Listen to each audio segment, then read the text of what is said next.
Paz y bien.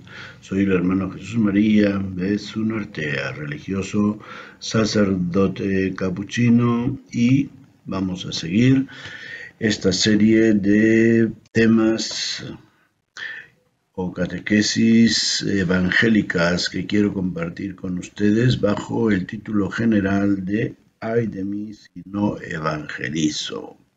Bueno. El segundo tema que quiero tratar es aclarar un poco qué es ser cristiano, qué es comprometerse con Cristo, qué es creer en Jesucristo, en Jesús el Señor. Porque frecuentemente confundimos lo que es ser una persona religiosa con ser cristiano. Todo cristiano es religioso, pero no todo religioso es cristiano. Es decir, religioso es un término amplio que abarca a toda persona de toda clase de religiosidad que entabla una relación con Dios. Religión viene de relación. Y distinguimos entre las religiones de origen natural o naturaleza puramente humana y aquellas que decimos han sido reveladas. Bueno, claro que podemos decir que toda religión, en cierto modo, tiene una dosis de revelación, porque como que Dios se filtra ahí en el corazón del ser humano para inspirarle una relación, sino porque el ser humano de todas las culturas, atención, de todas las culturas es religioso, siente la necesidad de relacionarse con Dios de una forma o de otra. De ahí tantas formas de religión en todos los continentes y hasta los últimos rincones del mundo, como lo tenemos bien evidenciado. La historia de las religiones o la fenomenología religiosa y la experiencia que yo personalmente tengo de las misiones que los capuchinos tenemos en distintas partes del mundo, podemos afirmar categóricamente que Dios se hace sentir en el corazón de las personas. Y esas personas, luego, si no tienen una religión ya establecida, como cuando hablamos de religiones como el hinduismo, el budismo, el islamismo, el judaísmo, el cristianismo, pero tienen una experiencia religiosa, una relación con Dios, ¿no? Bueno, en nuestra experiencia cristiana advertimos que las generaciones jóvenes están desarrollando una cierta adversidad hacia la religiosidad, hacia lo que llamamos religión, y lo dicen abiertamente. Es decir, como que hemos desvirtuado tanto el cristianismo que lo hemos convertido en una religión más entre tantas grandes religiones.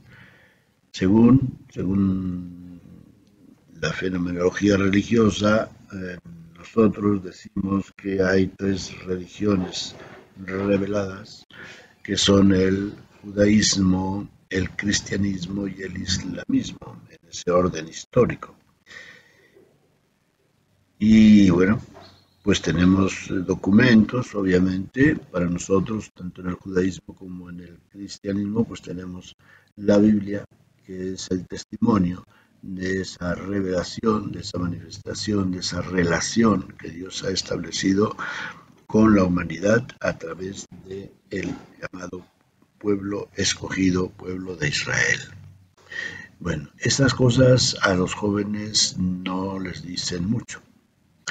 Y pues una de las razones es porque quizá en la educación que les hemos compartido, tanto en las catequesis parroquiales como familiares, pues hemos hecho más hincapié en las prácticas religiosas, como el ir a misa o guardar los 10 mandamientos, el ayuno, la abstinencia, la cuaresma, etcétera, más hincapié en eso que en las relaciones interpersonales de amor y de gracia con Dios, que luego se traducen también en relaciones amorosas, cariñosas, familiares, en las cuales los niños pueden ver la proyección de ese amor de Dios, ¿no? Por eso el lugar principal de la formación religiosa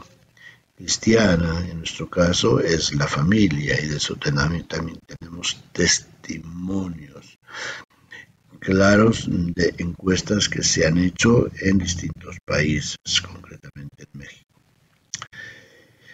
Bueno, entonces, pues sí, nos preguntamos, a ver, y pues, ¿qué nos falló? ¿Cuántos papás, mamás dicen, ay padre, pero pues ¿en qué fallé? ¿No? ¿Por qué mi hija o mi hijo ya no quieren ir a la iglesia? Dicen que no creen, que bueno, que irán cuando les nazca, etcétera. Y pues bueno, la respuesta no es fácil. Y, y la pregunta, pues, ¿qué debo decir? Es una pregunta muy típica de parte de los papás siempre que descubren alguna cosa grave en la vida de los hijos, así como ya la Virgen María y San José le preguntaron al niño cuando se quedó en el templo, ¿por qué nos has hecho esto? ¿No? Pues sí, es una pregunta, digamos, muy humana, que expresa la preocupación que esa persona tiene por su hijo, por su hija, y en el caso de la María y José por el niño, pero que a veces no tiene respuesta. Otras veces sí la tiene, pero no siempre satisface a los papás. Bueno, entonces por eso cada uno de nosotros, si queremos ser evangelizados, nos tenemos que preguntar, para mí, ¿qué es ser cristiano? ¿Y qué es ser cristiano católico? ¿Dónde está el acento, las bases, el fundamento de mi vida de creyente cristiano? ¿Dónde pongo yo el interés? ¿Dónde invierto más tiempo?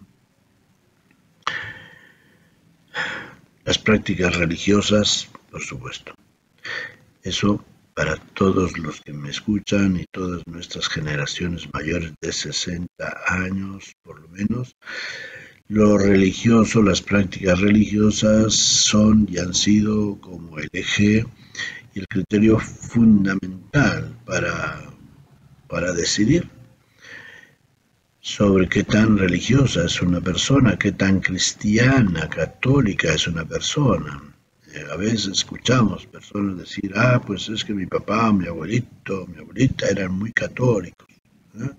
Y cuando les preguntamos en qué consistía ese muy católico, pues obviamente que casi siempre es lo mismo.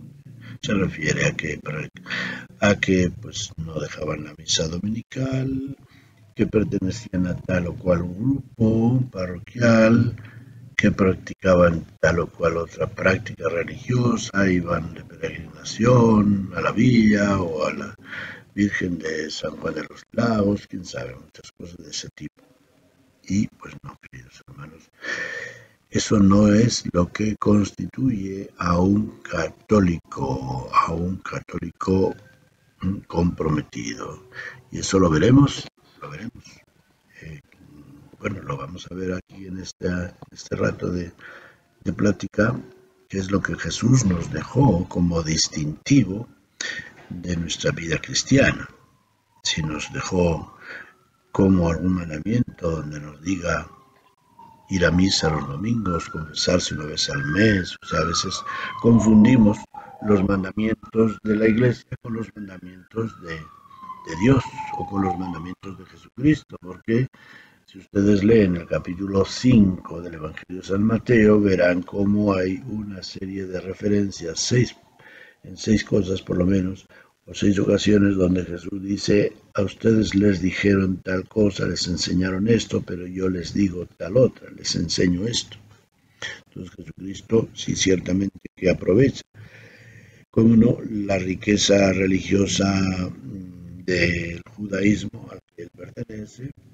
Él va muy frecuentemente a la sinagoga los sábados a leer las escrituras, a rezar con la comunidad, pero se desmarca en muchas otras, y por eso dice: a ustedes les han dicho, ama a tu amigo y odia a tu enemigo, y yo les digo, ama a tu prójimo, sin distinción, sea amigo o enemigo, porque amar a los amigos cualquiera lo hace, y amando a sus enemigos demostrarán que son hijos de su Padre Celestial, que hace llover sobre buenos y malos, y hace salir el sol sobre justos y pecadores, etc., ¿no? Entonces Jesucristo sí hace una diferencia entre lo que es ser cristiano católico y lo que es ser judío, poniendo el énfasis en la vida, en la vida. En eso se traduce, hoy mismo leía yo en el capítulo 5 de San Pablo a los Gálatas, que decía que lo que importaba, habla él de la importancia de si bautizarse, de si circuncidarse, todo ese problema que duró tantos años entre los apóstoles y los judíos y los paganos. Dice: lo que importa es la fe que se manifiesta a través del amor. Bueno, entonces Jesucristo, al decirnos en qué nos vamos a distinguir como cristianos, seguidores, discípulos suyos, no nos habla de prácticas religiosas. Sí nos recomienda el bautismo, sí nos invita a ungir a los enfermos para que se curen, sí nos da la gracia de perdonar los pecados, sí nos habla del matrimonio como una institución de fidelidad al amor, sí instituye la Eucaristía, el sacerdocio en la última cena, pero no son lo que va a constituir lo distintivo del cristiano cuando él nos diga: en esto conocerán que son mis discípulos, en que se amen unos a otros. Por lo tanto, no va a estar lo típico del cristiano, del cristianismo, de la práctica de la religiosidad cristiana en las prácticas religiosas prioritariamente, ni en creer una doctrina que Jesús nos ha enseñado, sino en vivir una vida semejante a la de Jesús. Jesús no escribió nada. Y los evangelios se escribieron varias décadas después de que Jesús ya había muerto. Bueno, pero entre esos escritos hay un libro que se llama Los Hechos de los Apóstoles, que dice que Jesús pasó por el mundo haciendo el bien. Ciertamente que los evangelios también nos dan testimonio, los apóstoles que lo escriben, de cómo tenía esa sabiduría que admiraba a la gente cuando hablaba. Pero Jesús no les dijo en ningún momento, dice: a ver, tome nota de lo que les voy diciendo, ¿no? Podrá decir: escuchen, fíjense bien en esto, algunas expresiones semejantes a esas, pero no tomen nota ni escriban. A Jesucristo no le importa que nosotros copiemos una doctrina que venga de sus labios o de su magisterio. Lo que sí le importa es que sepamos traducir lo que Él vive y lo que Él nos enseña en vida. Por así decirlo, el mejor archivo para guardar la doctrina de Jesús es nuestra vida. En esto conocerán que son mis discípulos, en que se amen unos a otros como yo los he amado. Entonces Jesús, ¿cómo traduce este amor? Bueno, ciertamente que el caso de Jesús es muy especial, pero en esta frase de San Pedro, en los Hechos Apóstoles, Jesús pasó por el mundo haciendo el bien, pues podemos incluir ahí su predicación, curación de enfermos, echar demonios, dar de comer a la multitud, cultivar amistades con toda clase de personas, buenos y malos, o como decimos así en nuestro argot humano, ¿verdad? Pecadores y justos, no hace diferencia siempre y cuando la gente que se acerque a Él es sincera, ¿no? Bueno, entonces, esto es importante que lo veamos. O sea, la Iglesia sí ha instituido unos mandamientos a través de los cuales nos manda pues ir a misa los domingos, confesarnos, comulgar una vez al año, el pagar los diezmos, guardar la abstinencia o el ayuno en ciertos días del año. Esos son mandamientos de la Iglesia. Pero Jesucristo, ante todo y sobre todo, nos ha encomendado amarnos como Él nos ha amado. Y para tener en nosotros esa capacidad, esto es diferente, ¿verdad? Él nos da los mandamientos, que son signos valiosísimos, signos que confieren lo que significan, signos sacramentales los llamamos, que no solamente significan y manifiestan, sino que dan la gracia. Por ejemplo, el bautismo con agua, pues obviamente que significa lavarle a una persona, lavarle interiormente, como el agua lava también el cuerpo. Pero lo importante es el efecto espiritual de que además de esa purificación interior nos compromete en la vida, nos compromete como hijos de Dios, somos adoptados como hijos de Dios, somos hijos de Dios adoptados por el amor de Dios Padre, y entonces pues vamos a vivir una vida. Entonces la gracia del bautismo, en la cual se nos confiere el Espíritu Santo y se nos dan las 3 virtudes teologales, es la capacidad para vivir como Jesús. No es simplemente para admirarlo y decir cuánto Dios me quiere, sino es una fuerza interior, así como la vida.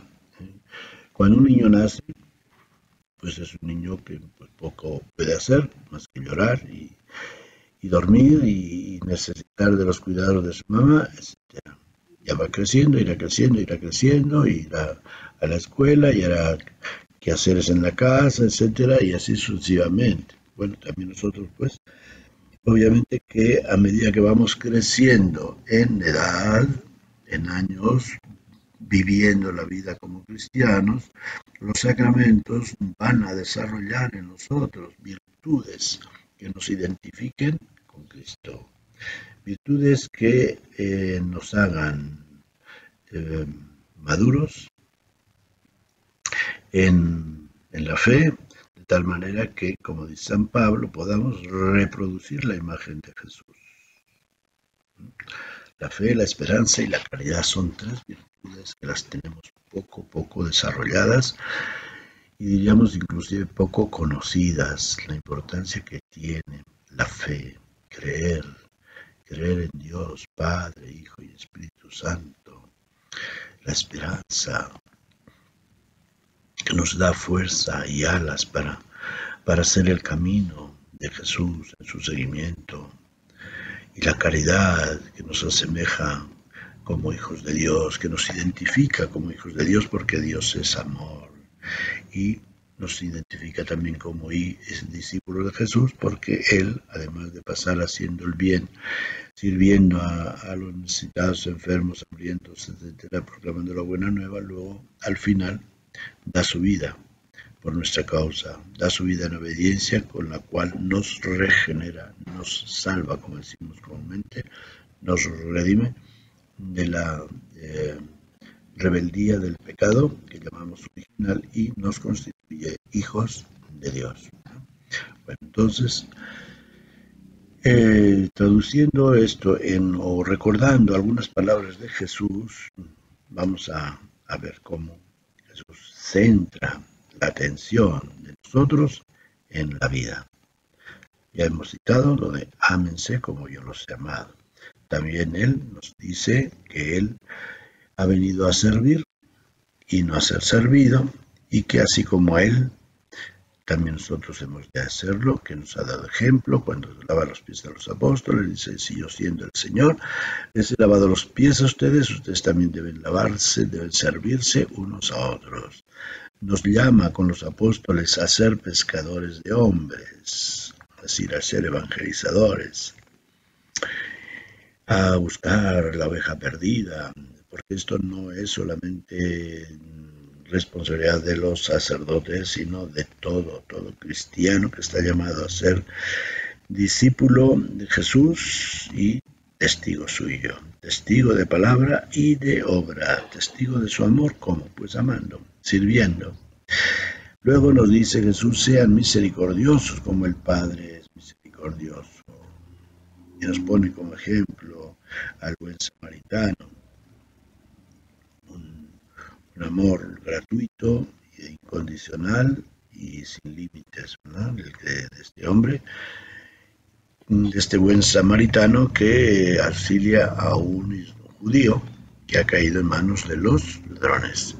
Luego también nos dice Jesús que hagamos la voluntad de Dios, que nuestra vida sea una vida de hacer la voluntad del Padre, como fue la suya. Perdonen, que ahora tengo por aquí un aparato que me está molestando. Bueno, hagan la voluntad de Dios, hacer la voluntad de Dios fue para Jesús el sentido de su vida, de su misión. Aquí vengo para hacer tu voluntad. Por eso nuestra inquietud siempre ha de ser también esta: escuchar la palabra de Dios y hágase en mí según tu palabra, como también nos lo enseña a través de la Virgen María.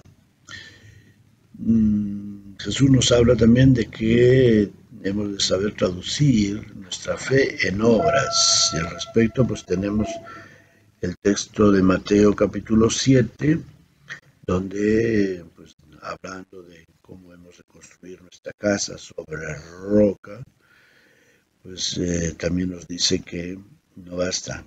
Dice, con que sí, escuchamos tu palabra y participamos en esto y en lo otro, pero dice, él no les conozco a gentes de iniquidad. ¿Qué es lo que hemos hecho en nuestra vida? ¿En qué la hemos gastado? Por eso, pues ahí está la diferencia entre la religión y la vida. Entonces, la vida es la piedra de toque para decir que somos realmente cristianos, discípulos, testigos de Jesús. También Jesús nos invita a reconciliarnos antes de presentar nuestras ofrendas. Por eso también, fíjense, el sentido que tiene para nosotros la religiosidad, pues tiene que ver con la vida. Si vamos a presentar una ofrenda a Dios, dice primero, a ver cómo estás en tus relaciones con tu prójimo. Luego, santificar el sábado para Jesús y para nosotros. Santificar el día del Señor no es solamente ir a misa a rezar, sino también todo aquello que da gloria a Dios, como pueden ser las obras de misericordia. Y finalmente nos dice Jesús, quien ama a Dios, ame a su prójimo. Este criterio es importantísimo, porque nos es muy fácil decir, yo amo a Dios. Yo amo mucho a Dios, pero a ver, Jesús, San Juan nos dice, quien dice que ama a Dios y no ama a su hermano es un mentiroso. Así como decimos a Dios rogando y con el mazo dando, pues también el amor a Dios se muestra en que amemos a sus hijos, en que amemos a nuestros hermanos. Jesús es el primogénito entre muchos hermanos, entonces amar a Cristo sin amar a sus hermanos, pues tampoco no es coherente y lógico. Así que, queridos hermanos, amigos, amigas, hagamos un análisis sincero de nuestra vida, veamos cómo estamos en esta practicalidad, en esta práctica de las actitudes y virtudes de Jesús, que es donde se muestra la verdadera religiosidad cristiana y lo que el mundo espera de nosotros. Nos decía el Pablo VI hace muchos años, el mundo de hoy necesita, ante todo y sobre todo, testigos más que maestros.